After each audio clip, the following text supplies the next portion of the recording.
Did you see him? He got real small back there. No, he gonna the music ain't changed in all these years.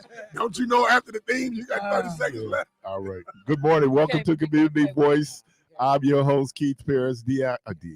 Keon was trying to catch me on the live hot mic saying something that would be dead in your mouth like will you stop talking? All quiet back there. Yeah. So welcome to the program. Did I really or did I just give some advice? Can't play with him. Yeah. That's all. Thank you again for yesterday, Michelle, and allowing me to be part of Election Central. I appreciate that. And good cutoff too. Yeah. After the mock I chicken am leg not trivia. I am not singing though these civil rights songs at the end. Why not? Why not? Everyone should. We should. Everyone. I ain't gonna let nobody. That's right. Bro. Turn me around. You better hear it. Turn me around. You better say that. Turn me You're not around. gonna say You better say that. You was at the house. You better say that. You better say that. You better keep on walking. Keep on marching up Where Freedom's we Highway. going? Where we going? Going up Freedom's Highway. Come on now. Come on. That's how I play with y'all. Oh man. So again, Black History Month. Let me do this moment just today. I always we should acknowledge our martyrs today. February 21st is the martyr day of Malcolm X, 1965. So we're talking 59 years ago. Wait, what is today? Malcolm X's assassination day. Really? What year was he assassinated? 1965. Yep. I didn't realize it was today. Yep. Left the nation in 64 and assassinated in 65. Okay. So again, let me suggest the autobiography of Malcolm X, Alex Haley, great book.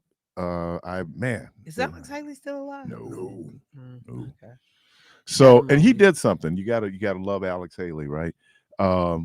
Every time I just sent money to the Shabazz family when I bought the book. He signed over all of the royalties to Betty Shabazz. Really? Yeah. And so anything, if you go out and you buy the autobiography of Malcolm X, that money is going to his estate. So again, Alex Haley. We just have some phenomenal people. I told him in church Sunday that we're in spite of people, right? In spite of us being brought here against our will, in spite of the enormous indignity and pain of enslavement, in spite of the American government reneging on Reconstruction, the segregation laws, Jim Crow, systemic racism, and in spite of all that, not only are we still here, I believe that we're striving, and maybe not at the pace that we would like, but we are coming up. And so when we think about the martyrs, who isn't there a line in Lift Every Voice and Sing when it talks about how our blood soaked? I got to go back and pull it up. Yeah. Yeah. Hang on, I'll get the exact line for you. I was doing the when we were at the Urban League luncheon, they did Lift Every Voice and Sing. And, it's really funny. Now, if y'all think Lift Every Voice and Sing is long, listen to the whole Mexican national anthem. You're going to be up for a minute. That's long play. But to be able to do that, and certainly during Black History Month, and again, those folks at the Super Bowl, we stand for it. So it's important. 414-444-5250. I'm just like all the conservatives that was losing their mind that Lift Every Voice and Sing was performed. I'm like, was y'all not there last year? Because it was done last year. That's when Shirley Ralph was killing me for her theatrics. The march. Yes. They did a little marching. But Shirley Ralph, that marching was kind of going like, this is not Broadway. We march on. It was like, no, we ain't marching. It was just, come on, Cheryl. You killing me. So anyway, 414-444-5250, 414-444-5250. I don't know if you all were listening to Election Central last night. But I was telling Michelle when we were off air that it was a great opportunity. What I really wanted to do, but I'm so trifling, it didn't happen, wanted to have where Beth and Marvin Pratt, Beth Coggs, would be here with Andrea and Priscilla. So what I'm going to do is I'm going to have a separate conversation with Beth and Marvin, set that up where they can talk about the legacy. But um, the fact that they grew up PKs, politicians' kids, and how they had to be dragged, it's just like, man, I was so fortunate that in some ways that I was not a pastor's kid, because whether you like it or not, people are looking at you. But I think that they have represented themselves well.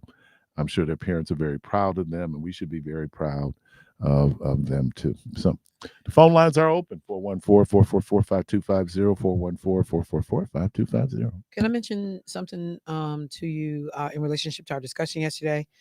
We had Aisha Carr, school board director Carr, on talking about. Fanny. Let's see. Anyway, Did not know that girl was named after Fannie Lou Hamer. It's making sense now.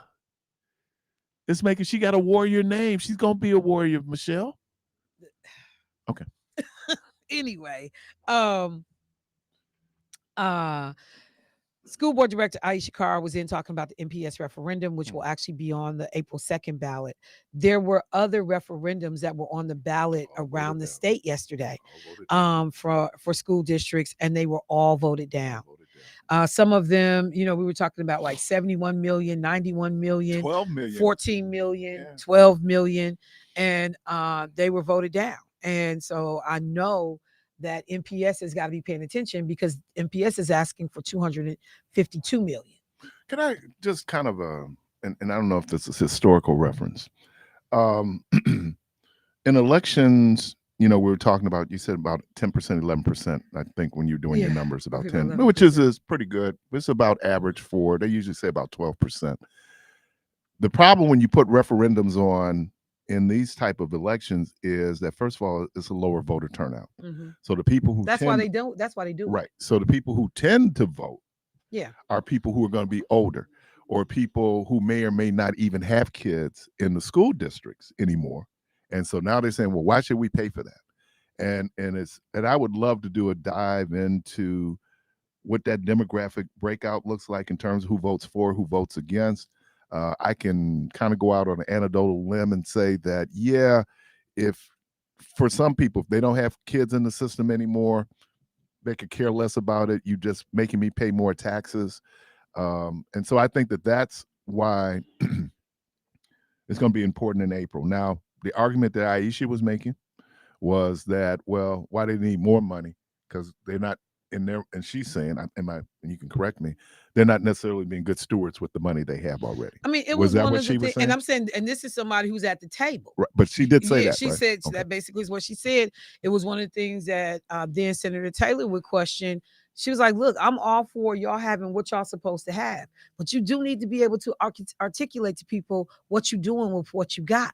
And whether we're talking about the ESSER funds that came in, and how decisions are being made. And then when you start hearing, some of the assertions that like even Marty Hagedorn was saying about, teacher compensation and, we got kids missing school because it's too hot in the buildings, but, central office got air conditioning, like all these different kinds of things that were happening. And I just don't know. And number one, the other side, which is that this $252 million that they're asking for is not enough to sustain them. They're going to be back in like 3 or 5 years asking for more money. I think it's not. Well, I know it won't, but I'm thinking, but that is just the nature of the beast. I mean, the cost of everything goes up. But you can't do that on the backs of taxpayers who already don't have it. That's what I'm saying. We just got hit with, everybody said with 2% sales tax. We got more than 2% in Milwaukee because we got the city and the counties.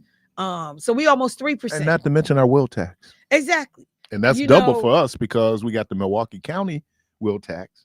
And then we have the city of Milwaukee will tax. Right. And so, like, I'm looking at people like, you got to pay attention also to the timing. My thing I've been just on lately, read the room, man. Like, people just got over being, and I don't even know that they over being peeved about this sales tax. That was long overdue. I mean, I think not when you don't control where the money goes. Well, I don't think that people are up in arms because I'm getting ready to be charged an extra 2%. But the fact that then you restrict how I can use it to only cover, public safety, fire, and police pension kind of expenditures, that becomes problematic, because it would be one thing if you're charging me 2% sales tax and then I get to improve my schools, I get to improve health, services, I get to improve, the streets and sanitation, but I'm not. You taking my money and then you telling me how it can be spent, and it can't be spent on any of the things that I'm fully vested in. I'm not vested in making sure these people got their pensions covered, because they should be in a different pension system. They getting over. We should have been taking them out of the system that they're in. What? I'm smiling because you're part of the solvent state pension system. That's right. So you okay? Come on Your over. money good. Come Your money on gonna be over. good when you I'm walk trying in to there. make sure you good. Come I'm on good. over. Oh, I'm good. I'm talking about the police. Oh, I ain't worried about it. See, you ain't worried about them either. Because I was a manager. My salary was set. Okay. I mean, it was what it was. So, and because I'm a manager, I'm 24/7, right? It was what it was. So I couldn't make work overtime to inflate my pension. Right. Right. And I'm not saying that that's what people do. I'm saying it's a whole bunch of people that do. But you ain't gotta say it. Part of if you're doing overtime, I mean, just there's like a need. what happened when the Bucks player got stopped outside the Walgreens, and the little police officer got caught. Sterling Brown, and the police officer was in the money. Well, he was singing the song because he was knowing he was gonna be there on overtime. I'm just saying it was money because they had to pay Sterling Brown. They didn't pay nobody. We paid. City did. Yeah. So. And he still got his overtime. And there's a great documentary out there called Game Changes Game. Yeah. And Sterling. I like that name. Yeah. Sterling Brown, they talk about the activism of NBA players when they were in the bubble. And they're going in the bubble. And it was fascinating because Sterling Brown, and me and Keon are in agreement on this. But after my guy down in Kenosha. Rittenhouse? Blake. Jacob Blake. That's when they decided not to play. I don't know if people remember that. They were in the bubble. They decided not to play. And Sterling Brown and my guy Hill, they were the spokesmen, and they were going. But it was really interesting. You talk about money. The sister, there's a sister who is the executive director of the NBA Players Union. Yes. And so when she heard that the Bucks weren't going to play, and the other team said, well, if the Bucks are not going to play, we're not going to play. And remember Kenny Smith famously getting up, leaving the set. If they're walking out, I'm walking out too. So she sat down and had a discussion with him. And you got to love Black woman magic. She said, I hear what you're saying. She said, but if you play, it's still going to happen again. She said, if you don't play, it's still going to happen again. And then she said, and then this is when the cha-ching hit. Do you know how much money everybody's about to lose here? And it ain't going to change. And so when they heard that fiscal argument, because they were saying like LeBron James go like, we don't need to play. Well, LeBron James don't need the money. But if you're Sterling Brown, you need the money. Right. You don't have. And so it was one of those things where capitalism pushes up against revolution. And it's the same argument I make all the time, though. That argument just ain't gonna fly with everybody. It flew, but it's not always gonna fly with everybody. It might not. And the fact that we can always justify coming up off of our activism because of monetary situations. When I think about the Montgomery bus boycott and what that meant for people, and that some folks actually lost their jobs because they couldn't get to work because they participated in the boycott. But people understood that the greater good, that desegregation of those buses, it was bigger than me and my personal moment. But isn't it a conflict though? Well, Dr. King and folks like that, they signed up for that. They know what that is. But if you just Keith Paris and Michelle Bryant and you got a family to feed, that's a serious consideration. I'm saying that, and most people said, but in spite of that, I'm going to go do it. But many people are going to go, but I got to feed my family. I mean, and I don't begrudge That's where capitalism pushes up against revolution. And I don't begrudge people that. But the thing for me is always the long game, because it's people to help you feed your family while you're trying to figure this out. That's the faith part of the revolution. Yeah, it's people that will, the food pantry, the baskets, if you got a real church, not a fake church, people will help you. Hey. I'm just saying, because their church ain't gonna help you.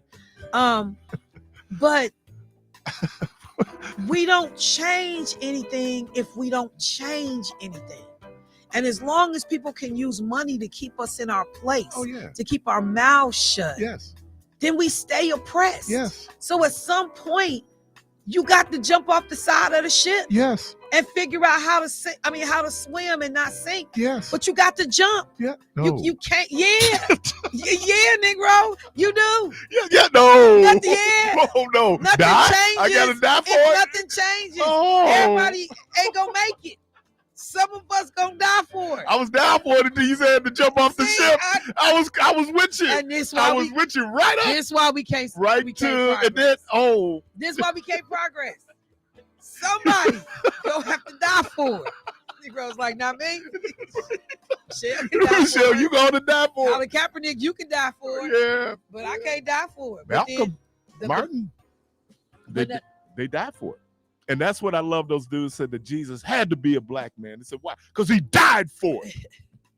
What do you believe in strong enough? Because what did Dr. King say? That a man is not fit to live if he doesn't have anything he's willing to die for. And I just but I guess you listen to Community Voice. We'll take a break. We'll be right back. I hear.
$19.80, which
this morning. We do our little funk edition, the community voice program, and dude, what did you do with this voice? It's just so ridiculous. It's so ridiculous. Caller, welcome to the program. Good morning to you, brother. Oh, here we go. Yeah, are you with me? Are you with me now? Hey, brother. Hey, brother. Are you with me? Well, what's up, brother? That was pretty good. I liked it, that man. You know, I'm from the funk area. I'm a funketeer. Here we go. Here we go. No, that was pretty good. I'm a real funketeer. You're real something. Yeah, okay, you know something. You know something. You just got through preaching again, Michelle, about jump out. Oh, you call back. You call back to scream again. Hey, wait a minute, Michelle. You let him bait you. Dude. You let him bait you. DC was sitting here. I know. He let you bait you. That's how you got into when you had to do your whole RNC thing. He called in provocateur. Was he yelling? No. He called in and then you had to respond. But didn't he yell, "You can't handle the truth"? Was that what he Just a whole fool. A whole fool. And she's sitting here trying not to be provoked. I can add it. It's just I like, wasn't really trying not to. I wanted to argue, but I had time. Because he ridiculous. Beach is ridiculous. Well, now is the time. What's on your mind, bro? Hey, man, listen. I heard everything Michelle was just saying. And everything she said, she's not a believer in it. Because she said, we've got to do this and do that, and we got to jump off the porch and do that and make changes. But she's not willing to do that. She's stuck in them big boots, man, on the porch. She's not finna jump off. So when I hear her talking, it's a contradictory of what she's really saying. First of all, it's a breath. contradiction, not contradictory. That's first. Okay, what contradiction? Yeah, let's just get that part right. I think she killed you, dude. And when you say I'm not willing to jump off, do you have an example? Yeah. Yes, I do have an example. Please provide. Here's a beautiful example. You talk about votes being stolen and we've been deprived of our voting, and you forget so easily how they ripped off the voting election for your dear friend Lena Taylor and Jason Fields. You forget that. No. You forget that. I talk about it all the time. Because I never hear you harp on that. 5 polling locations. You've never heard me talk about that. Yes, but hold 5 on. polling locations. Okay, how do you repay those people or hold those people feet to the fire that pull such a stunt? Because we got the laws changed so that they could never do that again. You ain't got no laws. You better go check, boo. It was one of the laws that Lena Lena got passed before she left office. They can never reduce the number of polling locations below 50%. What law is that? Can you give me an address? No. Researcher, go find it. Since you like chit-chatting about it, go find it. But the bill got passed. A number of voting bills got passed because of Lena's work to ensure that we would never have that happen again. Go find it. You like talking slick? Go do your work. I do my work before I come on the radio. Do you have the name I of the do bill? my work before I come on the radio. Go do yours. Do you have the name of the bill? Look, rock star, genius, player, all the little titles that you give yourself. Go do the work. You must insult me. Go do the work, Now you have reverted to insulting. Not insults. You call yourself these things. Go do the work. No, do the you work. Never heard me say that. Go do the work. Anyway, okay, listen to this. Okay, fine. I'll go try and do some research, which I know it's not there, but I'll try to find it. There. You might be surprised. It's probably there. No polling location can close below 50% of our current numbers. It will never happen again that we have 5 polling locations. Okay, if Lena Taylor didn't do nothing before she left the building, she did that. Honey, it should not have happened in the first place. Well, honey, your point was we didn't do anything about it, and we did. No. My point was, how do you hold these people? Your point was we didn't hold them accountable. We did. We're going to get mad. No, yeah, see, now it's Keith's show. So when you called in here to get at me, don't play with us. Don't play with Okay, us. well, I'm so listen. confused. Now, can I say this one thing? What show are we on right now? You know what? Oh, you gonna feed in? No, I'm just You confused. gonna lean into his foolishness? You know what? Now, Keith, she trying to handle you because she don't want me to get out. You don't have She to don't want me instigate. to We get fight out. enough. This You is don't what- have to. Yeah. You don't have to help us fight. Call in They're here. gonna rough handlers. You don't take much for me and her to get up in here fighting. Michelle, can I ask you a question? This ain't my show. Okay, well, I'm gonna ask Keith to ask you. Keith, ask her, Is it my does she show? know who Robert Byrd is? The man who was decapitated when they dragged him behind the car. That man, I know who No, Robert. girl, Robert Byrd was a segregationist that was in the 50s that fought that actually wanted all of those things that little clip that you played today. Okay. Robert Byrd, hold on, Mark. Okay. That clip that you played with the lady that gave us all of that Black History stuff on voters' rights and suppression. Yeah. Guess what? Robert Byrd was a man that fought to keep all of that Why are in we place. talking about him? Why are we talking about him? The reason why we talking about him because you know who his turnout is. Who he turned out? Joe Biden, Hillary Clinton. Joe Biden, as a matter of fact, he rolled with them when he first got in office in '72 to keep segregated schools. See, if you're going to talk about the old times, no. If you're going to justify why you vote for Donald Trump, is that why you saying all of this?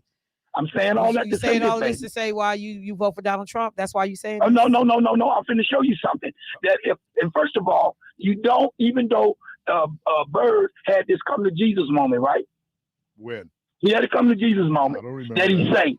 But if you've been a segregationist and a grand wizard for the Ku Klux Klan, you can't just get that out your system. It's sort of like being a player. Man. Oh, you just made a great point. So if Donald Trump has been cited for racism, he just can't get it out of his system, a right? racist family. Okay, fine. That's good. That's good. I'm glad you injected Trump into this conversation. I've been brought him up. Now I'm finna watch it run through your veins and bring a chilling cold effect. Because I'm glad you injected that. Watch this. Now, if Joe Biden, watch this. A chilling, a cold effect. Look here. If Joe Biden was turned out now and roll with the segregationalists, okay, well, hey, Meech, hold on before you go on, Meech, before you go on, man.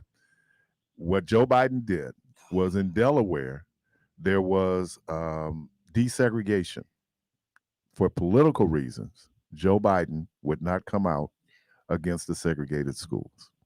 As a matter of fact, but hold on, but he also voted. He voted for states' rights in that situation in the Senate as a junior, as an amateur rookie congressman. He did. As a senator. Okay, he voted. Hold on, and that was to affect the mass amount of black people. Donald Trump did a little thing in with his daddy, supposedly, and I believe like making sure people like you could never get in one of their buildings. A little thing like that. Guess what? I'm gonna be honest with you. I'm a landlord, and I don't think I want people like me in my building. Okay, I appreciate that, but okay, I couldn't get into a Donald Trump building. Really? So you're a landlord and you don't want to rent to black people? You don't want to rent to. You said you're a landlord and you don't want to rent to black people. Hey, look here, black or white. No, you said people like you. White people ain't like you. You said you don't want to rent to people. Sometimes you don't want to rent to people like you. So you talking about black people? Okay, you know what? Y'all putting a spin on this. You said it. You said sometimes I don't want to rent to people like me. Show you who the real racist So you don't want to rent to black people. Further, okay. You don't want to rent to some either. Look at God. You don't want to rent to some You done got revealed. No. Hold on. Don't do that, Michelle, because I go in my hat and pull a rabbit out. You don't want me to go in my hat and pull a rabbit out. You can't have some Negroes that you don't want to rent to. Okay. So okay. Leave that alone. So Donald Trump was right. That's just how it is. And his daddy was right. No. Not to say that his daddy was right. But hold on. That was a small amount of people. Now we go into a larger amount of people is your people.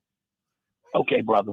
Okay, I'm glad you fight. I'm finna give you something right now. All right. Okay, check this here out. This here out. Okay, so we deal with a few black people that were discriminated against in Manhattan. Here's somebody that discriminated in 1985. Hold on. No. The Anti-Drug Act of 1985. Before it even got, hold on. This is when Joe Biden walked the floor all night long and said, we got to lock them son of bees up.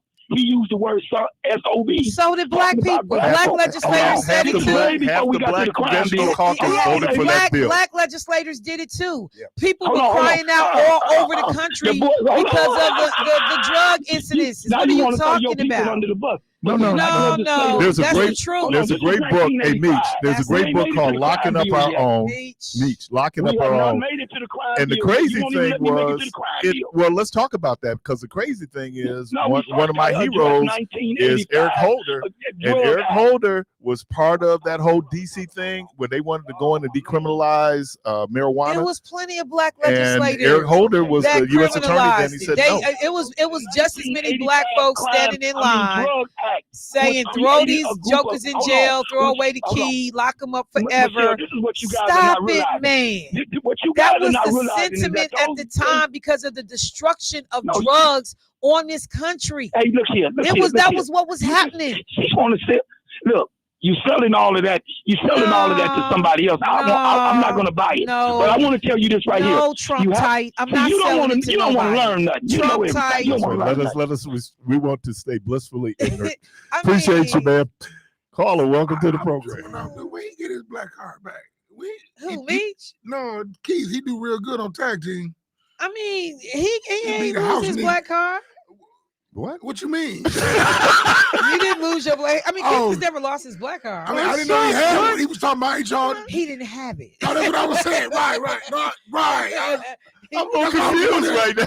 I've been confused this whole program. I've never questioned your blackness. You just want to special black people. He got pissed off at the whole audience for wanting to be in the field. I've never questioned. Oh, I'm not pissed off at you. All of a sudden, no. All of a sudden, you gonna ask me, you don't want black Let me people. do it, Michelle. You don't want Let's be clear. If you want to work in the field, go work in the field. I was just, I ain't mad at you. Yeah. Oh, you didn't hear the shows? Oh. So when me said I don't want me renting for me, I was like, nah, he gonna step up out the house. Did you actually go on the air and tell people that you would have preferred? Yes. Yes, he did. Yes. Because that's when dude said the retarded slaves was in the house. You say that? The working conditions are different. Let's just start there. I'm looking at it from a labor perspective. Yeah. It ain't like I want to be up here with white people. I'm just saying. Carvey, don't take him to the meeting with you. I'm telling you.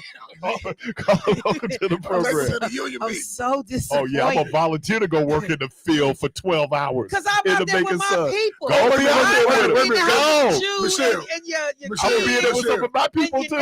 Some of my people in the house. Michelle, because I got the possibility to run while I'm outside in the field. Right. You ain't running far. Master, we sick? Kunta, we bringing you right back. Caller, welcome to the program. With the mother Keith to help me. Who caught Keith cut his foot off, didn't he? Well, they gave him a choice. They gave him a choice. They said you can be castrated or we take your foot. No, not we. That Negro over there. No, you just put what did Mama say? That one over there, he's gonna cut it off. I hate y'all. That's what we gonna do with Kia. What we gonna do with Kia? This is such a sad Black History moment. I know it is. This is so sad. Sorry, Dr. Woodson. Caller, welcome to the program. Sorry, Carvey. I'm sorry, Carvey, for the examples that you were giving. Oh no, this is a good game. He's paying attention. Yeah, who will go work in the field?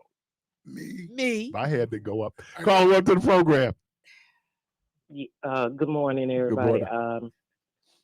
I was confused about what Mr. Meech had to say because he said he wasn't going to rent. He preferred not to rent to people that look like him. Mm-hmm.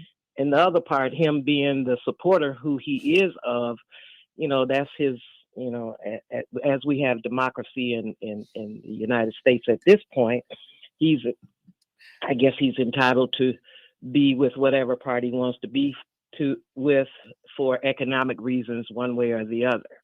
Now, if it's so, in terms of coming from the time I came on the face of the earth, the people were always talking about people like that, and they called them Uncle Toms.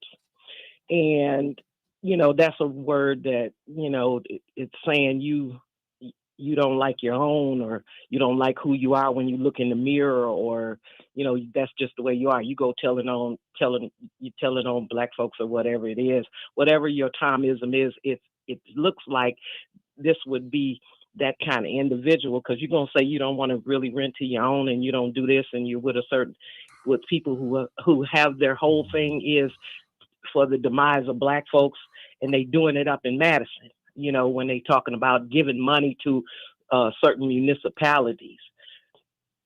So when it comes down to education, those people up in Madison, which people really need to get with them on paper, telephone calls, emails, and anything else, saying, look, you're depriving our municipality of this, that, and the other. Is it a race problem, or is it just that you just don't want to give us the money? You don't want to lay it out like it really is. You just gonna pull all the money back and sit on it, and you rather for it to go back to the federal government or something like that. I called the head of the what do you call it? Robin Voss. I called his office and I left a message and I asked about, education. And I never got a telephone call back, and it's been over a year. Now, why wouldn't you want to return a call and say, and I left a message and I said, well, you can call me, text me back, or do whatever. And I left my phone number. But what drives somebody not to return your telephone call, whether I'm a constituent, I'm still a resident in the state of Wisconsin. I still have rights to, call who I need to call. There was no violation. I didn't violate the man, but he never had a staff member or anybody else that was in that office return my call. So when Meach comes on the radio talking all that junk, I'm kind of mystified at the fact that you can even call yourself, plant your feet on the ground and get out here and have a conversation with too many people and be right about it. But that's his right. That's his own right as a human being to say what he needs to say and express himself. He's allowed on, I guess NOV would be the only radio station he's touting that to. I don't know. And I really don't, but as being a Black woman, 365 all my life, and having to fight with people about what my name is and when you say it, and you won't get punched in the face about it if you calling me out of it, then that's another story. See, evidently somebody ain't called him out his name that don't look like him, or they haven't taken anything away from him. If you're going to stand for something, stand on it. And he definitely is standing on it. Every time election time come up, he got to be talking about the Democratic part of it. So I really got a problem with it, but you're entitled to, as a human being, to express yourself in the way you think you need to express yourself. Okay? And yesterday was I want to say something about Election Day yesterday, and I heard what David Crowley said when she was talking to Michelle earlier, and he answered some questions, like he does. Okay, he's standing on what he's standing on, but but you don't never hear him say, he going with a different, and he in office.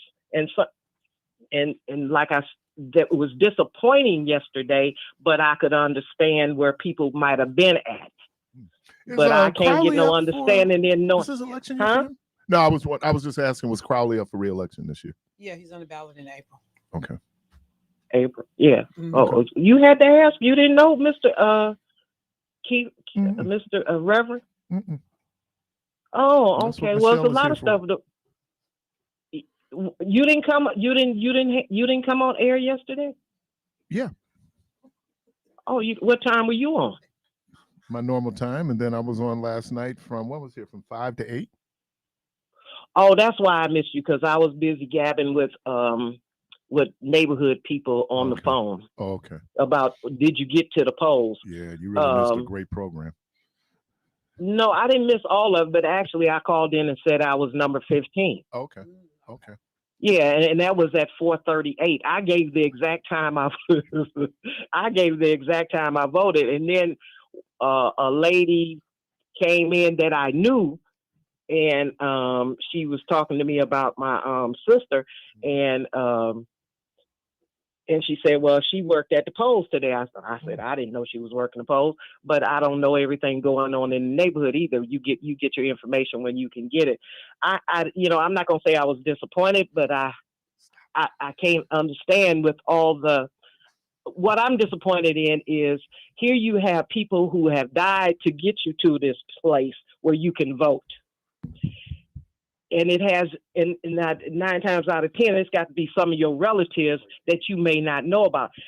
I'm not sure if Black people understand legacy, heritage, and all that together.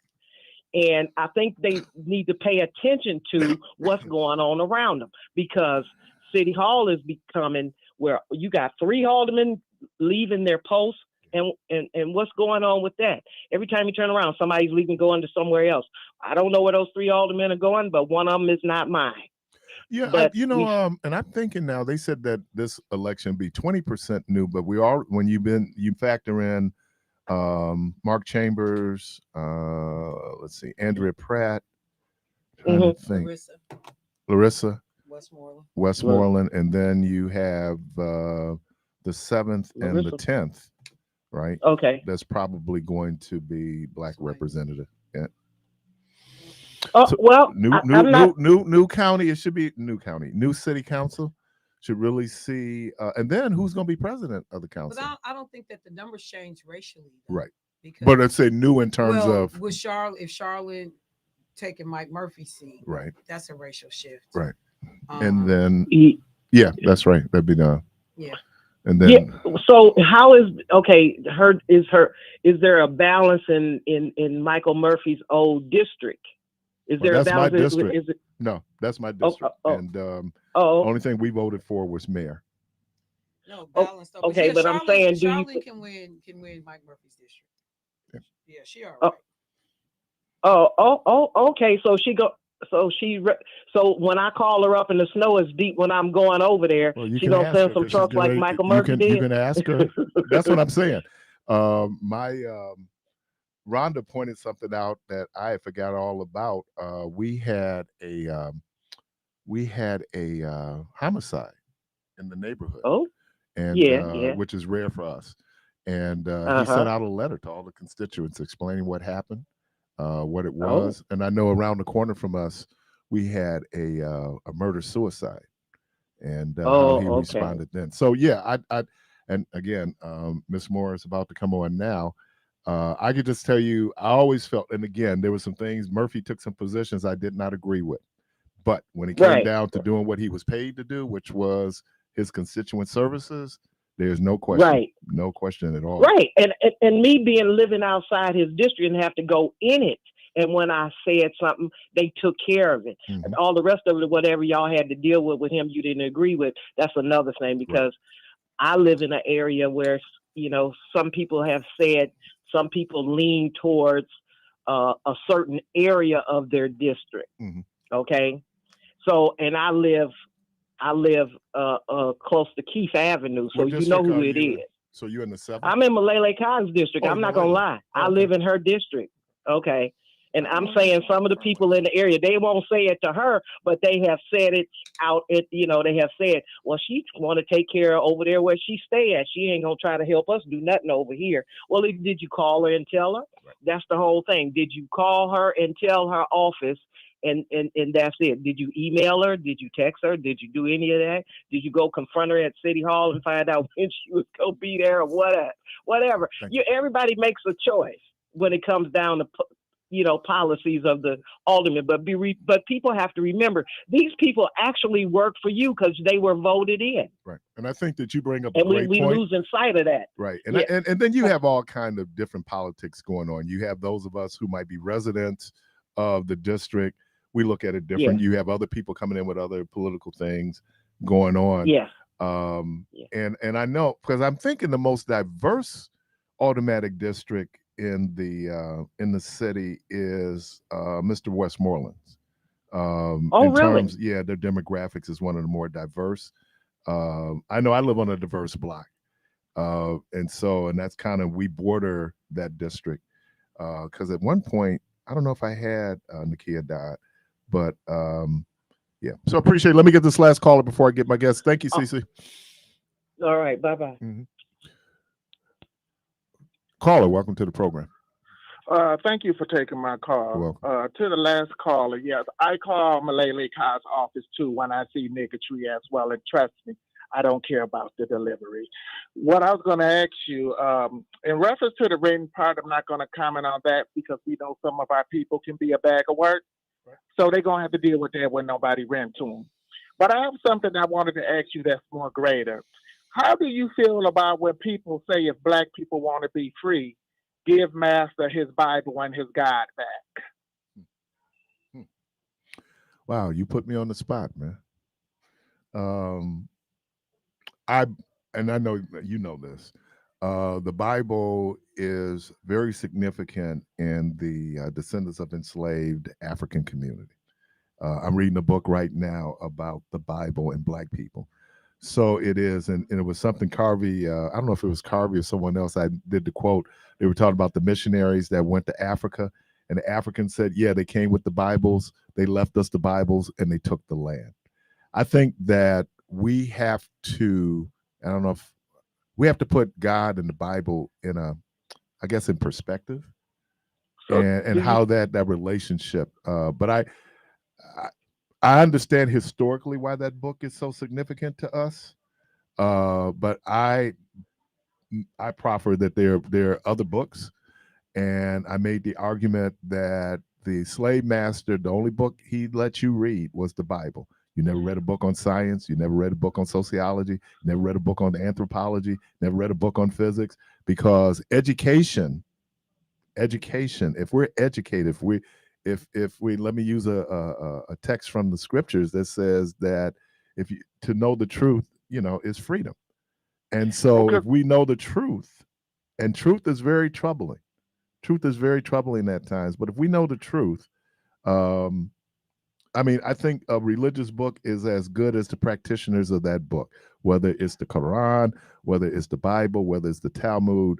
But I think a lot of it is just a play on our superstitions, which are strongly held beliefs. I just think that it's a little bit more. But I understand what you're saying. But I think that for some people, it was just easier. Just easier, because we were talking about this constant fighting, and what you're willing to do. But no, I understand what you're saying. You make a valid point in terms of this.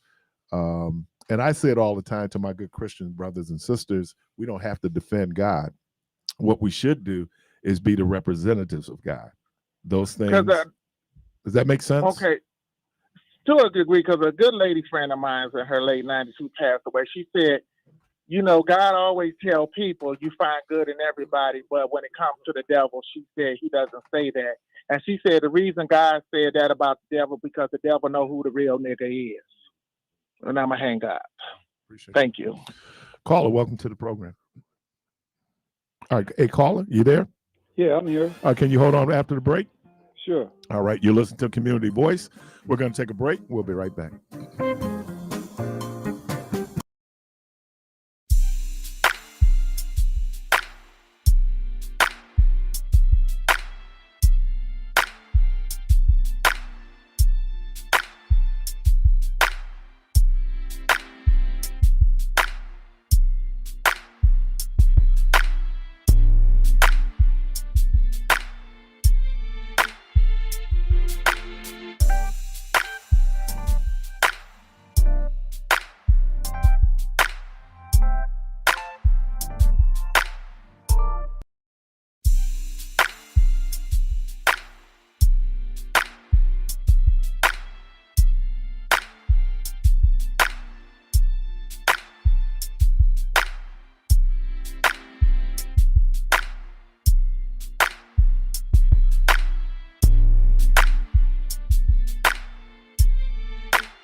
Sandra McShepard, Chastity.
I'm gonna come back with a hip hop voice. There So we that's what What's it is. your? I know what's my hip hop voice. Stick with it. I like the jazz voice. You like the jazz The voice? jazz voice Yes. is Debo Light. We got a Debo. Yeah, we have one of the great voices here. Debo has just one of the great voices. Period. I'm always in awe. I wish I could Chopstick. do. What? Well, no, that's right. He's my boss now. Yeah, chapstick. No, long even before that, and and we've had some ubiquitous voices, and I think Debo is going to be that. It used to be Homer. Might as well full disclaimer. When you heard WNOV, you heard Homer. I'm thinking now you're hearing Debo, which I think is just great. I'm not gonna lie to you. When I first got in the game, and Debo big brothered me and took me home to the family, he got off on the kids in his radio voice, and I was like, I just bust out laughing. He's like, "What's funny?" I said, "Why you sound like you on the radio snapping on your kids?"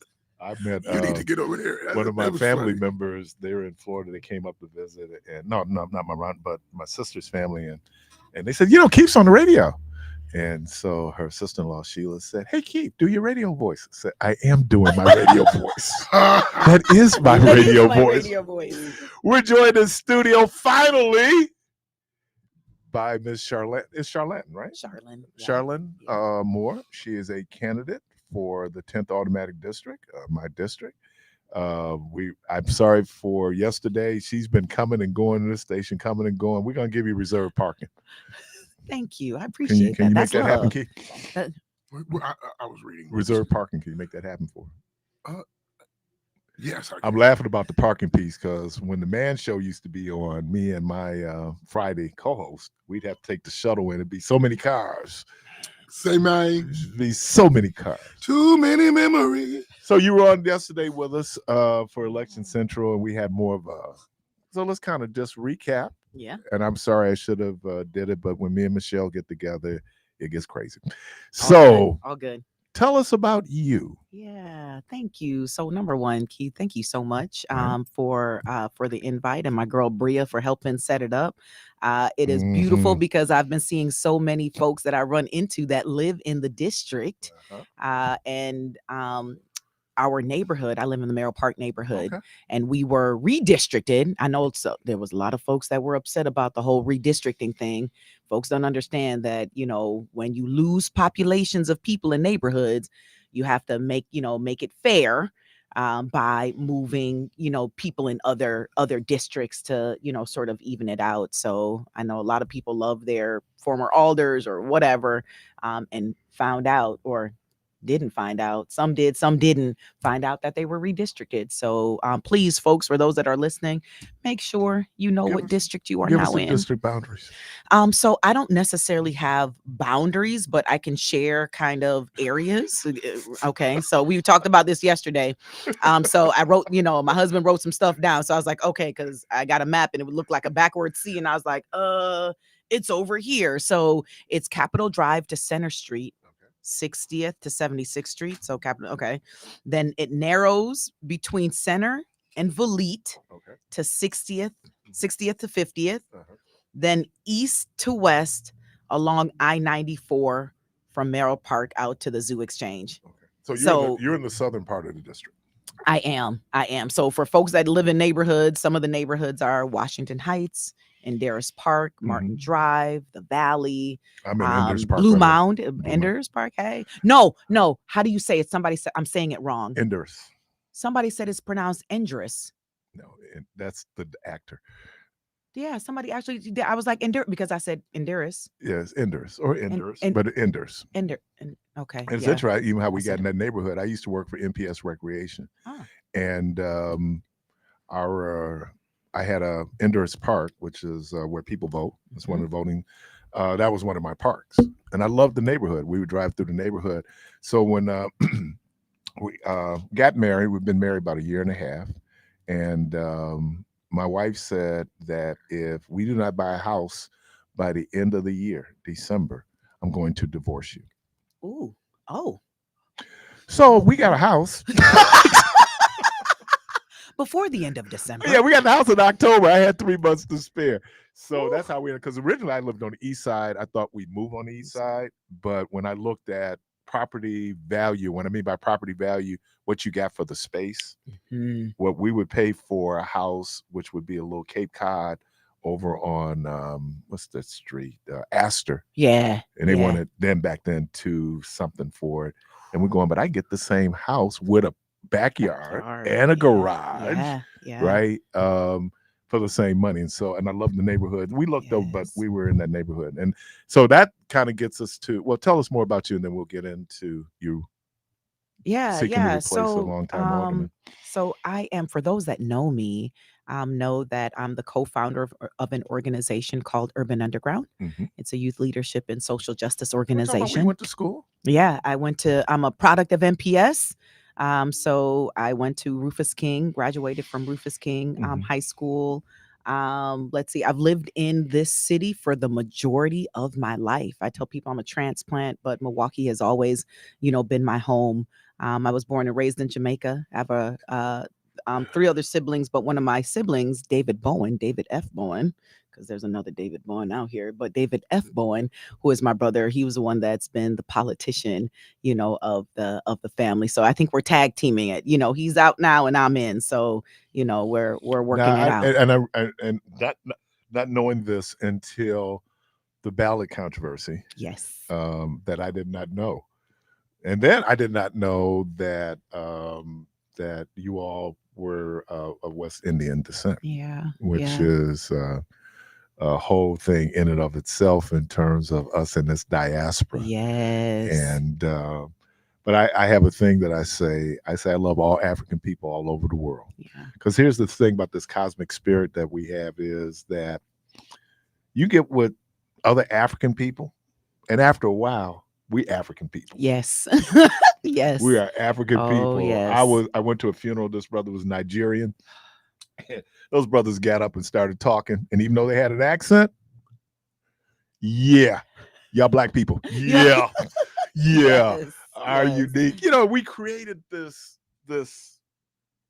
hybrid culture, which makes us a part of this diaspora. Yes.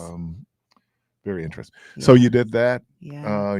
Urban Underground. Yeah, I Urban told you all the story about the other Reggie Moore. Yes. Remember that was so crazy. It was just that was hilarious. Because when I first heard about Urban Underground, I was like Reggie Moore, and I never saw his picture. Yeah. So I was going like, damn, my boy Reggie, because Reggie was a preacher. This dude got his hands in everything, and he got these. And I remember you've seen the fruits of your work now. When you look at the number of people going through Urban Underground, who's part of our leadership now. Yes. So, and I don't know if that was your vision, but you know what? We wanted to provide a space for young people to be great. And it just happened to be a byproduct that so many of them, the whole saying, if you knew then what you knew now, I think we would have went harder on okay, we developing these type of leaders, but it just organically, happened that way. Better. Yes. I would agree. It is. I would agree. When you say organic, it's natural. It's natural. Yeah. I was sitting up here just kind of going, Charlene, did you know? Mary, did you know? I mean, but that investment that we make, it makes a difference. And if you have organizations or you found yourself in an institution, I went from Francis Parkman, which is now Douglas, and I went to Dominican. They were interviewing me years later. Yeah. And they said, so what was that like? And they didn't want to say what it was like being a black person coming to all-white Dominican. They said, so what was it like coming from Milwaukee and coming to Dominican? And I said, well, let me tell you. I came from a Afrocentric, Afro-affirming school. There was no question about me loving me. Yes. Because that institution, and then, you were talking about greatness, and we had a principal who had a motto, better than the best. We heard it 3 times a day. It was on all our gears, on our gym clothes. It was on our book bags. But what I'm saying is, so organizations and institutions, when you feed into young people, that's what you're doing. You're building the foundation. That's it. And then I like this whole idea when you talk about great. When Nina Simone sat down and wrote Young, Gifted, and Black, she saw the greatness. That's it. you know, it. and so we have to affirm the greatness. Yeah. So I appreciate that.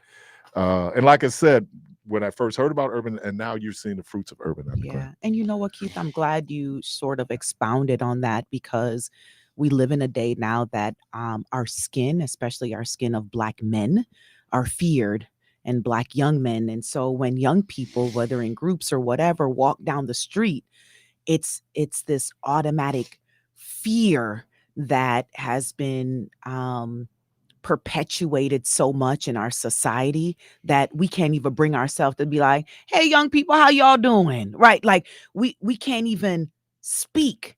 And so they understand they've been not seen for so long that some of our young people, you know, raise hell just so that someone can see them, even though it may be something not so good that they're doing.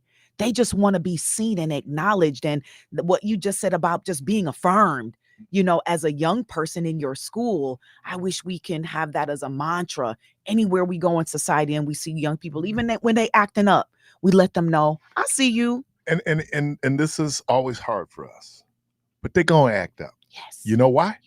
Because we acted up. Yes. Look at Grace. Grace gets you Yes. through That's some it. things that, you know, I'm they said, Keith, you're really good with kids. I said, I never forgot what it was like to be 14. Wow. I think when you work with young people and then you understand what it's like to be 14, That's it. you make some considerations. But if you're looking at it through your 44-year-old lens, That's it. it's a very different thing. That doesn't mean that you put up with bad behavior. It really That's is correct. about discipline That's and doing what correct. you're supposed to do. That's it. But if they're just doing it was like people, they want to build their churches. Yes. We want young people. Are you prepared? Because it's getting ready to get loud. Yep. There's a lot of energy there. Yeah. And if you're old, Yeah. you put off, first of all, you're jealous they got the energy. I'm just going to be real talk. And then why are you so loud? Because 8-year-olds are loud. That's it. They're supposed to be That's loud. it. You know, I mean, Yes. it is not when you would hear like when classes would change. Yeah. Oh man, it was loud. But once that hallway was clear, that loudness was gone. It's gone. That's it. So you decided, what made you decide to run? You know, this is such an interesting story because, you know, people are like, well, you know, why politics? And what's interesting is be careful what you say out loud.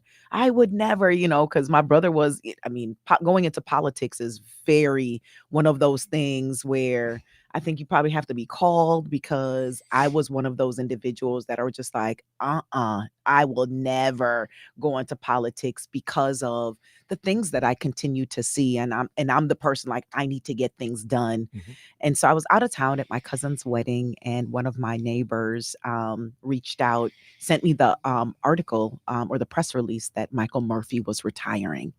And I said, oh my goodness. And we had already been given the news that our district was, our neighborhood was redistricted into the 10th district. So the thought came like, oh my goodness, this may be a really great opportunity. And I just let it sit there. Thanked her. The next day I had to go to a conference, and the last day of the conference, I remember it so vividly.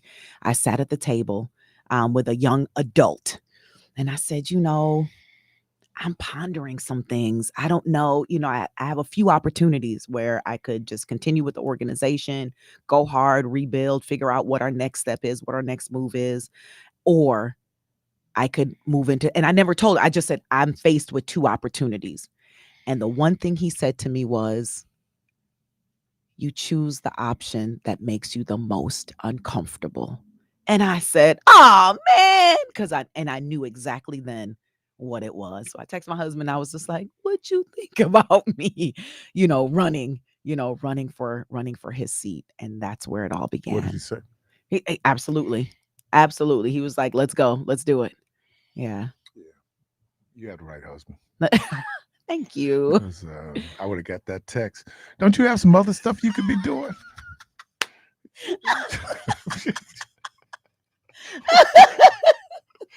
Not that I'm a hater, but He was, he was definitely 100% supportive. I think that becomes, because he's impacted. It's not like he's not going to be impacted by that. Your hours are going to change. And then so many people wanting wanted to be, they want your attention. Yeah. Yeah. So knowing how, let me put this in such a way.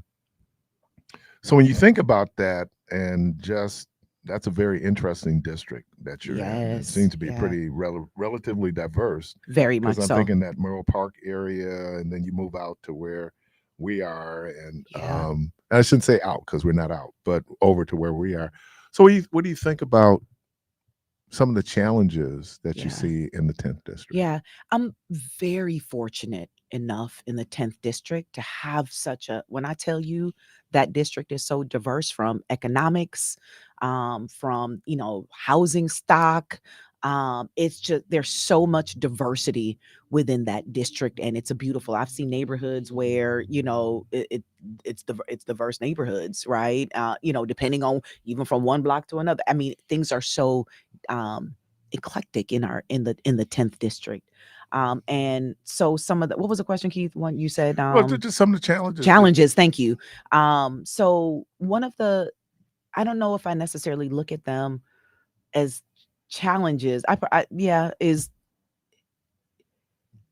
would say, so you have I have almost, it's about 39,000 plus people that's in the district, and figuring out how to make sure that there's representation. So what used to happen, and I'm not saying this as anything, negative, our former mayor lived in Washington Heights. Yes, he did. And As a matter of so fact, before that, he lived in Enders Park. He lived right down get the street out. from Oh us. wow, get Yeah, out. Yeah, he did. And so, You know who else lived down the street from me? who? Anna Hodges. What? Come on, Yeah. let's go. Yeah, I know. See? But he moved because he had so many kids. He needed a Something bigger. bigger. Okay. Right. But Because he was still in Congress when he was on people the block. talked a lot about Washington Heights, how a lot of their needs were met. Mhm. I want to make sure that just as much as Washington Heights gets the things that they need, I want to make sure all the other neighborhoods get the things that they need.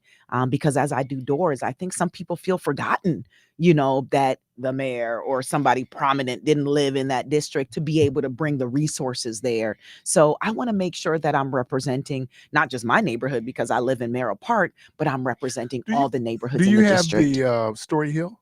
I do have Story Hill. Right. And so Yep. then there's a neighborhood Yep. right down off of General Mitchell Boulevard. You go down. Yep. Yep. And I didn't realize that was a big cop area, because some of these my neighborhood was an area that people back in the day when we still had residency, Yes. good housing. Yes. It was close to Tulsa. Yep.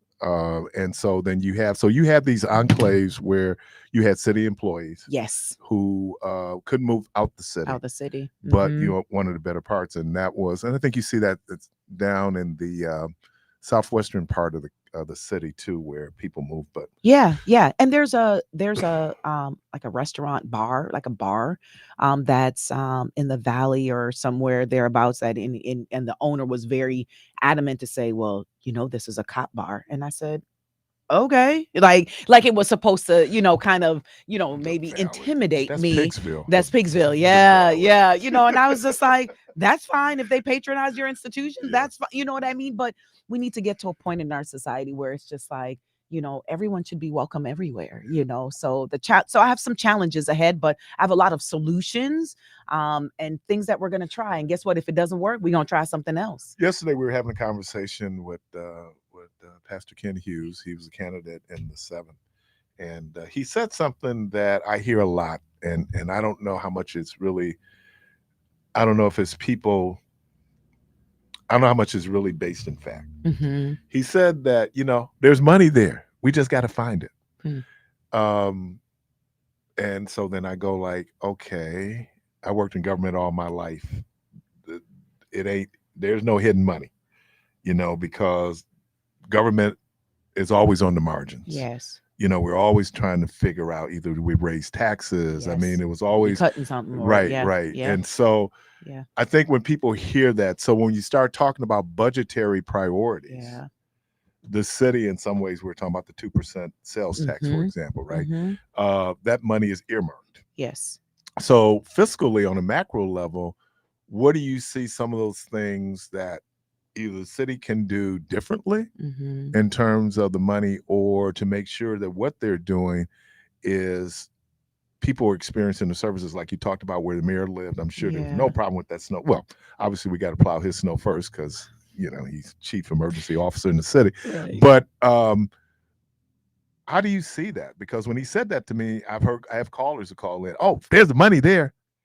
If the money was there, trust me, in government, they're going to spend it. Mm-hmm. Mm-hmm. So the money might. So you have those challenges. We got through it now with the revenue sharing, but we're probably looking at some other fiscal challenges, down the. So have you seen that? How would you like to address that? Yeah. And so, you have this background knowledge, right? Because you've worked in government. How long were you in government?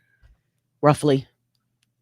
I retired after 25 years and then I went back to work. Wow. So okay. Over 30 so years. You have decades of just institutional knowledge that the average individual would not have, right? So when an individual comes to the table and be like, oh no, there's money there. We just have to find it. And again, a person on the outside looking in, can easily say that. But for me, when it comes to sort of the budget, right? And looking at, my thing is just, how do we provide some sort of equity? So for example, if we're going to, put a lot of money in infrastructure for our streets, how do we look at doing just as much to provide to support prevention or to support better housing, more equitable housing, right? So again, there's this balance, but in certain budgets, there's only certain things that can be earmarked for certain things, right? When our former governor, Scott Walker, said no to the infrastructure dollars that could have only been used. I think at the time we were talking about building a rail that would connect the cities, right? And we were all excited. And he was just like, oh, they're going to give us money to build it, but they're not going to give us money to upkeep it. So thank you, but no thank you. And he gave those dollars back, and some other state was glad to take it. And it also killed development over Central City. Correct. That is correct. Political piece for him. Yeah. Yep. And again, there was some underlying reasons, that he had for that. But I think we really got to look at, how do we find equitable solutions when it comes to our finances? Ms. Charlotte Moore, she is a candidate for alderperson in the 10th Aldermanic District. We're going to take a break and we'll be right back.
Welcome back.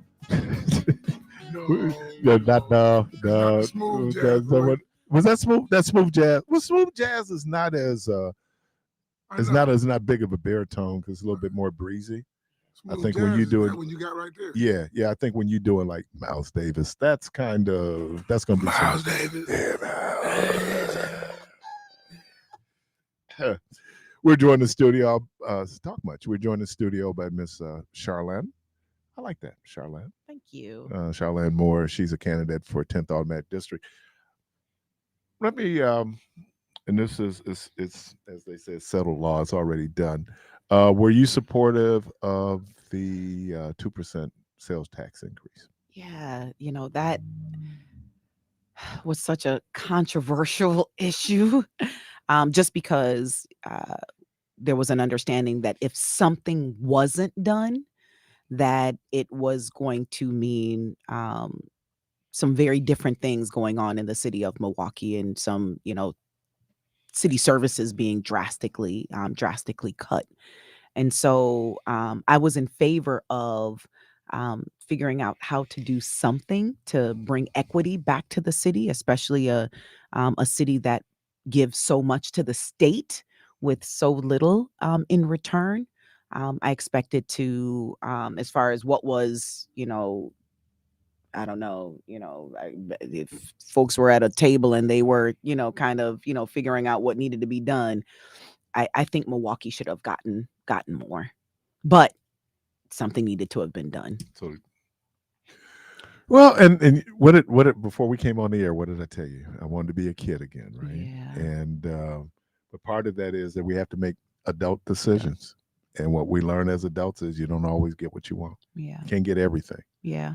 And I think this something is going to be significant. I'm look, hey, RNC, if they're spending money here, cha-ching. Yeah. Cha-ching. Yeah. Well, well, Michelle said it yesterday. All money is not good money. Money's She just said money. it, I heard look, that. she Money, said it money. yesterday. Money is money in my mind. I Money. hear you, but Keith, you know how many folks that said that they're not going to even be in the city? Like the trauma of being in a space where we're not inviting the Klan to the city. Keith, okay, Keon, just remember exactly what Keith just said. We're gonna segment that, and he said we're not inviting the Klan to be in the hotel with him. That's okay. It's cool. It's okay. It's okay. About business, so we'll see. Oh, yeah. Listen, so we'll see. That I would hope that we're not inviting the Klan. But I got that, man. I mean, but do you know that there were parts of the city? Let's just be fair, because we are in an echo chamber. Yes. That who were not in favor of the DNC coming. Oh yeah, I'm sure there were. And here's the weren't. interesting thing: there were many Republicans working hard Yeah. to make sure the DNC, because the one thing we were talking about is cash over everything. Yeah. And what DC say? What? I'm going to get this money. Right. What Kid Hughes say yesterday? You can sell a whole lot of hot dogs. He gonna sell a whole lot. Right. Upcharge too. Right. He said, they just went up to $10. He gonna move out the city, right? He gonna, oh man, that's right. I mean, he gonna be, and he's on my bucket list. I didn't realize he owned that. I wanted a good hot dog, and that came up on near me. Yeah. So we talk about that. We got the fiscal challenges, and so you would reservations, you support the 2%. With reservation for sure. Let's talk about one of the issues. Perception sometimes is people's reality. And I saw the great angst your husband experienced when all of a sudden Republicans identified the Office of Violence Prevention. I knew we were in trouble when two of my Republican friends came up and said, during the campaign, they're doing, hey, what about OVP? Oh boy. I was like, oh, what about OVP? How come they can't stop the violence in the city? Well, that wasn't what they were designed to do. Right. And there are other factors. So when we began to talk about, we talked about it yesterday a little bit, public safety, perception. And even though the crime numbers are dropping, the perception still is that we're an unsafe city. Yeah. How do we change that perception? That we have that perception because, every city have its issue, right? When the focus become, and before my husband left left OVP, there was a lot of conversation around changing the name because it's the office. Well, exactly what it says, an Office of Violence Prevention. If you can't prevent violence, then you're not doing your job, right? And so it gave our community, just an inaccurate. But it wasn't the Office of Crime Prevention. Yeah. Right. That is a significant. This is very. Let me be. This is very specific. No, this is very specific in terms of what they were talking about. But then it became a political talking point. Correct. And then even the issue around reckless driving. Yep. Again, my former alderman was one of the lead people out there. I give him credit. He was trying to do something. Yep. But when we talk about that, because I think you mentioned it yesterday about things like the health department. Sure. What OVP was dealing with was things like domestic violence. Exactly. Right. It wasn't the crime. And so anytime you have three letters, it seems that one particular party is very good at going in and attacking it, whether it's CRT, ELM, OVP. Come on. Yeah. And so I was at the meeting, which I thought was that she should have never had that meeting. But I saw when he finally got up and spoke, trying to explain to people what the mission of that office was. So that's a separate piece. Yeah. Because we do have to deal with things like intimate partner violence. Absolutely. Mental health issues that might drive violence, right? Yeah. That's a different discussion than crime. Because crime is shoplifting. Crime is reckless driving. It was so much, but I think they tried to put it in. So, but I do want to stick on that safety piece. Right. That's what I was going to say. How do we change that perception? The majority of the folks that I'm talking to and connecting on doors, aside from, they want their streets, you know what I mean? Because the property taxes are going up and people are like, well, can you make sure that my snow is shoveled, plowed in time, and if I got potholes or bad streets, that they're fixed, right? But, people want to be safe wherever, they are. And if we're going to, continue with making sure that this is a priority for our city, we have to make sure that we're focusing on prevention. It's the big P, right? As much money as, we can, when incidents happen, right? We react to it. That's somebody has a gun, we call the police, right? So, but when we talk about before, what do we do before the person gets a gun? Right? Are there policies put in place? Are we providing education to the community? Are we, using the appropriate resources to pour into prevention Same thing when we, I'll use the example of when we had driver's ed in high school, right? This was actually a class that was part of your high school curriculum, right? And we fast forward decades, and we have taken driver's ed out because it's like, oh, we can't afford it anymore. And now we're seeing what we're seeing on our streets, a result of young people. They don't have license. Do you think that the cause, look, if I'm going to take driver's ed and I'm going to get driver's license, that demonstrates a level of responsibility. It does. But it was how it was talked about as well, Keith. But that's what I'm saying. Yes. But now that it is perfectly okay in people's mind to drive without a license. And I'm not just centering this to young people, because there's lots of adults that are also. But what driving. I'm saying is, so then it becomes the people who are going to be responsible are going to be responsible. Sure. But as long as we've had irresponsible people and responsible people. I think maybe how my buddy is in Tampa, Florida. Yeah. He's relocated from Milwaukee. And he said, oh, man, I was going out on my streaming thing and I was able to get all these Fox affiliates local. Yeah. He said, I got Milwaukee. He said, what's going on with Milwaukee? I said, first of all, you don't want to look at Fox as a representation of Milwaukee, because they always start with a crime. Yes. They don't start with weather. No. They start with a crime. Yes. So that perception for him, who lived here, no, it's not the Wild Wild West. It's like we were talking about the other day. Yeah. Perception becomes reality, or what's image, or how the news media puts things out. So when we had the insurrection over in Sherman Park, I'm getting calls from my friends in Pennsylvania going, man, the city's on fire. I said, no, dude, a gas station is on fire. There you go. Hello. Yes. It's a Let's gas make the station. That's it. Right. I mean, it's so that perception. So do you see your role in terms of the community? How do you just assuage their sense I'm not feeling safe? Yeah. What does the city do? Yeah. Again, representing a district with over 40,000 individuals, we have to start talking to each other. I think that's sort of the basis of what we where we bring our conversations to. Yesterday I mentioned when we talk about public safety, look, how do we talk about stabilizing housing? How do we talk about you've lived in Endress Park for X number of years. I bet you any money the person next door to you by name, right? Great neighbors. Like, and you know them, right? They know that if you're out of town, hey, I'm gonna make sure I'm looking out. Snow next door, my neighbor would blow. We out of town, blow the snow. And that was a culture, a community that was built on people that just genuinely loved and respected each other. Oh, and we also made a significant investment. There you go. So part of, I need people looking out for me. Yeah. On the block. And I was going to ask, so I don't know if you've done this dive, and I'm sure at some point you'll have to.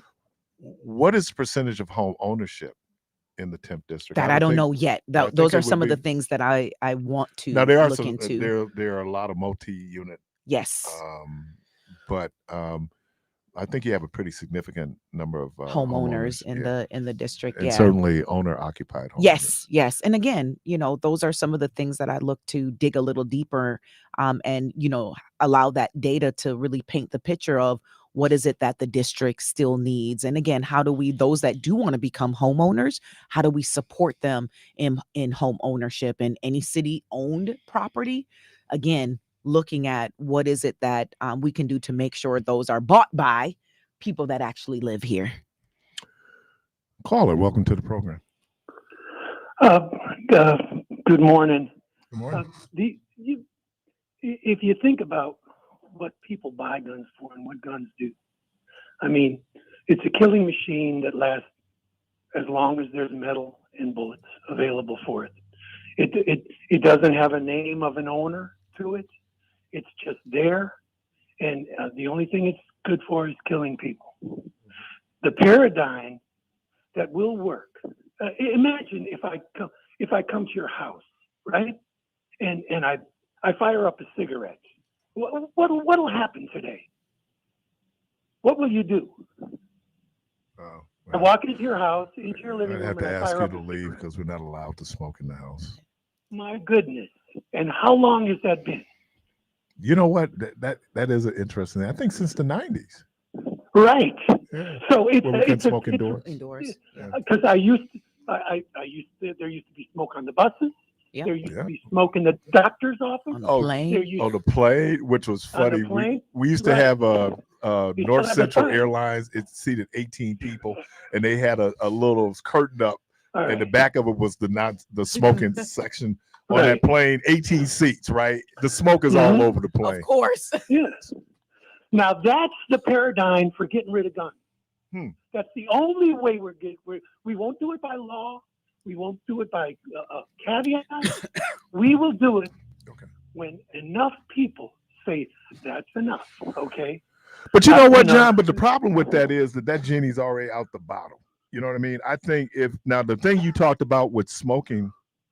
Well, you can still buy cigarettes. Yeah, but what I'm saying, but the thing you talked about smoking was we did such a great anti-smoking campaign with young people. Right. You know, that young people, they would come up, man. I remember my god kids, man.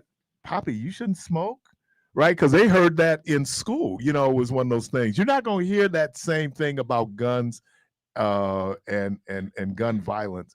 And then it's also, anyway. So I appreciate that. I don't know if it seems to me the only absolute amendment to the Constitution we have is the second for some people.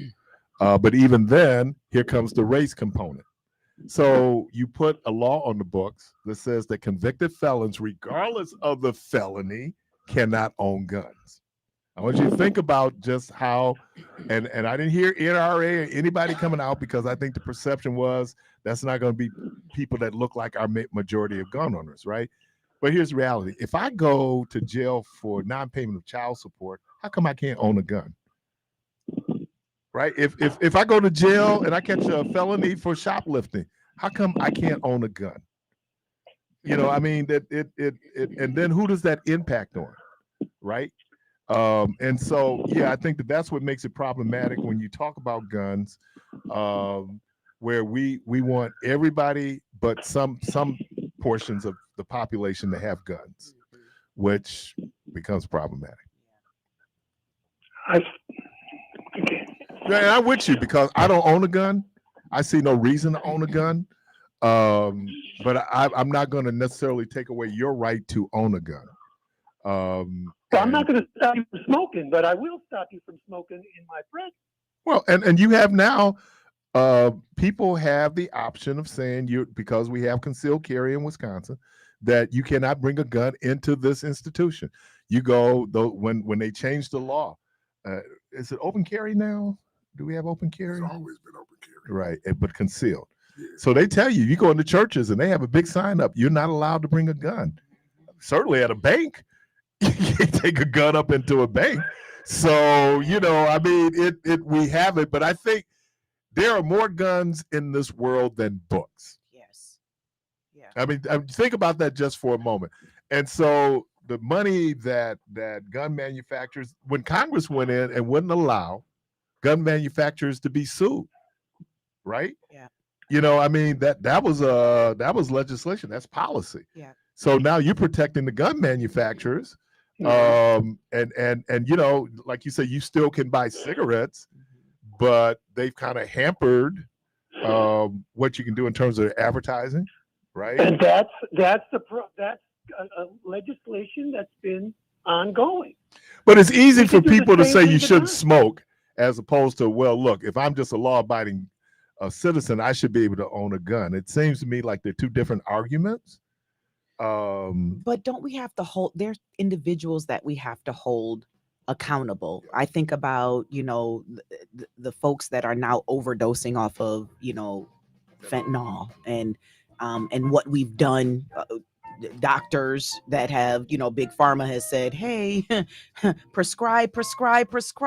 This is a good product. And we're into the issue. It's not safe. Addictive. It's not, safe and not addictive. And look at the problems that we're in now. And it's just like, but we now got to do something. But look at our it. response. Yeah. Our response is very different than when we were dealing with a heroin issue back in the 60s and 70s. That is correct. We're dealing with crack in the 80s and 90s. Because what? The look was black people. That's it. Now, when white people, a little teenage white people are dying, and look, when we're going through COVID, there were so many overdoses. We didn't even talk about because we were so focused on COVID deaths. I agree.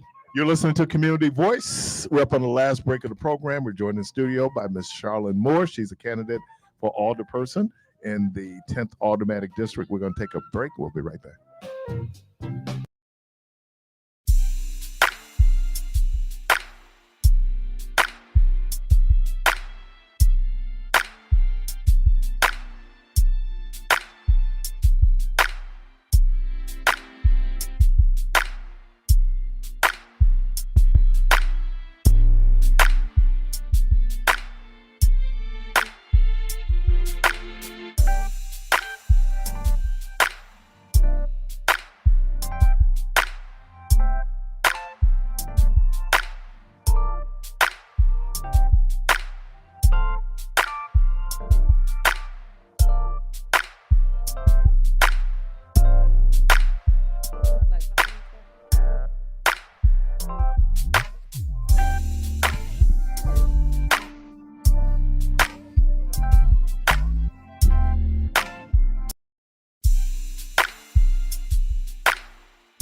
FM. I'm Kwaku As, better known as the Blacksmith, Milwaukee's favorite psychologist, host of Nyumba Upendo. This show will air every Wednesday from 11 to 12, where we will talk on all things mental health. When you need a healing for your mind, body, and soul, come to Nyumba Upendo. WNOV 860 and W293CX 106.5 Milwaukee.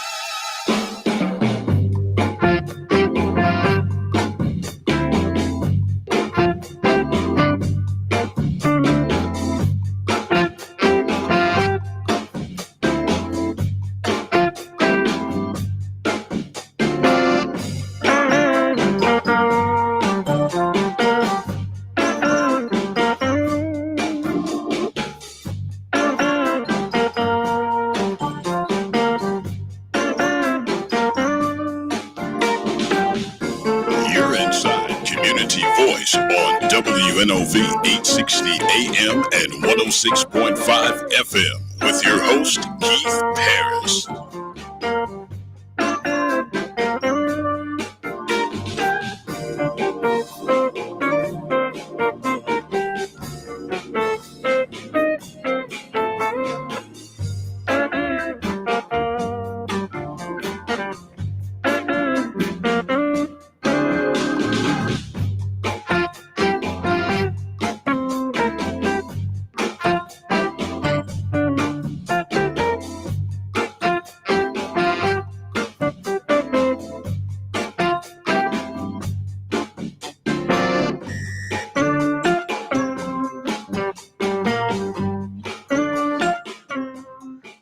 right. Well, hey,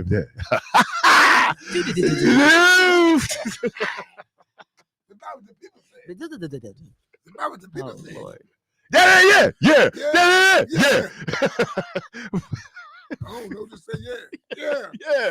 You paying me. Yeah. I'm in the band. Yeah.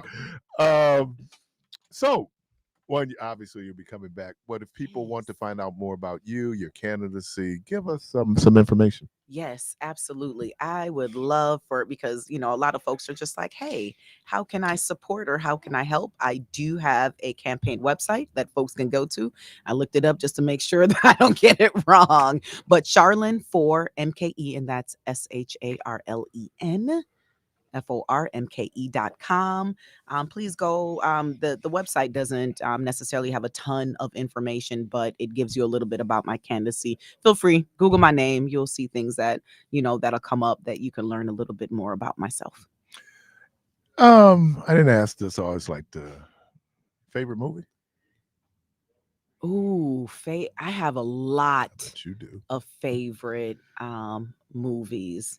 But one of my all-time old school would be Love Jones. Love Jones is one of my ultimate, it's one of those vibes, Okay. Yeah. All right. Love and hip hop. Yes.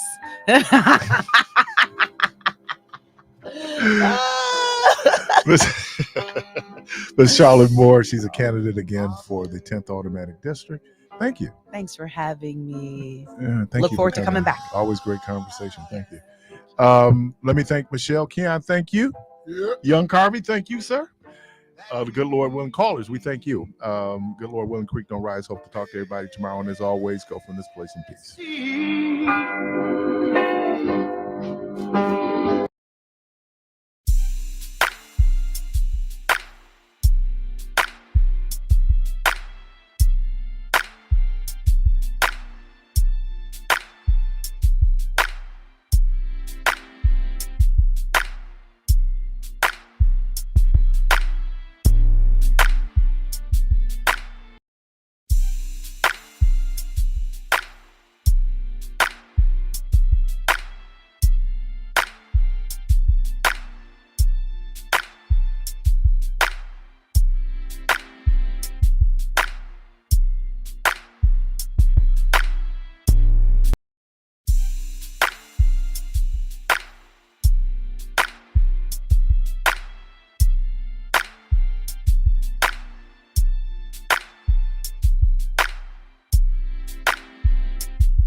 With compassion